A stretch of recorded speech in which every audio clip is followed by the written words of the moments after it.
ನಿಮ್ಗೇನಾದರೂ ಊಟ ಆದ ನಂತರ ಗ್ಯಾಸ್, ಬ್ಲೋಟಿಂಗ್ ಈ ರೀತಿಯಲ್ಲಿ ಸಮಸ್ಯೆ ಆಗ್ತಿದೆ ಅಂತಂದರೆ, ಗಟ್ ಇಶ್ಯೂಸ್ ಆಗ್ತಿದೆ ಅಂತಂದರೆ ಈ 5 ಟಿಪ್ಸ್ ನಿಮಗಾಗಿ.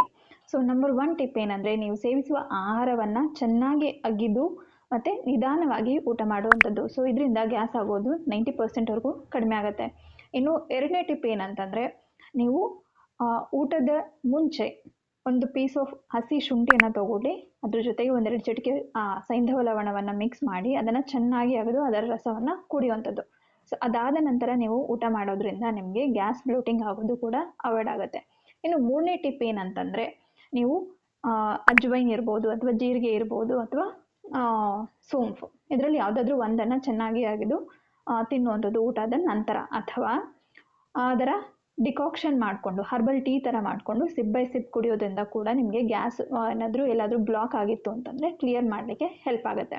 ಇನ್ನು 4ನೇ ಟಿಪ್ ಏನಂದರೆ hydration. So minimum 8 glass of water ಒಬ್ಬ ಪರ್ಸನ್ ಕುಡಿಬೇಕು. ಸೊ ಅದಕ್ಕಿಂತ ಕಮ್ಮಿ ಕುಡಿತಿದ್ದೀರಾ ಅಂತಂದರೆ ನಿಮ್ಮ ಇಂಟೆಸ್ಟೈನಲ್ ಮೂವ್ಮೆಂಟ್ಸ್ ಕೂಡ ಸ್ಲೋ ಆಗಿರುತ್ತೆ. ಸೊ ಹಾಗಾಗಿ ಚೆನ್ನಾಗಿ ನೀರು ಕುಡಿಯೋದ್ರಿಂದ ಇಂಟೆಸ್ಟೈನಲ್ ಮೂವ್ಮೆಂಟ್ಸು ಸರಾಗವಾಗಿ ಆಗುತ್ತೆ, ಎಲ್ಲೂ ಗ್ಯಾಸ್ ಬ್ಲಾಕ್ ಆಗೋದಕ್ಕೆ ಬಿಡೋದಿಲ್ಲ. ಸೊ ಇದರಿಂದ ಬ್ಲೋಟಿಂಗ್ ಆಗೋದು ಕೂಡ ಅವಾಯ್ಡ್ ಆಗುತ್ತೆ.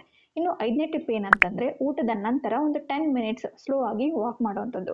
ಸೊ ಈ ರೀತಿಯಲ್ಲಿ ಫಿಸಿಕಲ್ ಆ್ಯಕ್ಟಿವಿಟಿಯಲ್ಲಿ ಇನ್ವಾಲ್ವ್ ಆಗೋದ್ರಿಂದ ಇಂಟೆಸ್ಟೈನಲ್ ಮೂವ್ಮೆಂಟ್ಸ್ ಕೂಡ ಸರಾಗವಾಗಿ ಆಗುತ್ತೆ. ಸೊ ಇದರಿಂದ ನಿಮಗೆ ಎಲ್ಲೂ ಗ್ಯಾಸು ಬ್ಲಾಕ್ ಆಗೋದಕ್ಕೆ ಬಿಡೋದಿಲ್ಲ, ಬ್ಲೋಟಿಂಗ್ ಆಗುವಂಥ ಚಾನ್ಸಸ್ ತುಂಬ ಕಮ್ಮಿ ಇರುತ್ತೆ. ಸೊ ಇದರಿಂದ ನಿಮಗೆ ಗ್ಯಾಸ್ ಬ್ಲೋಟಿಂಗ್ ಕ್ರಮೇಣವಾಗಿ ಕಮ್ಮಿ ಆಗ್ತಾ ಬರುತ್ತೆ.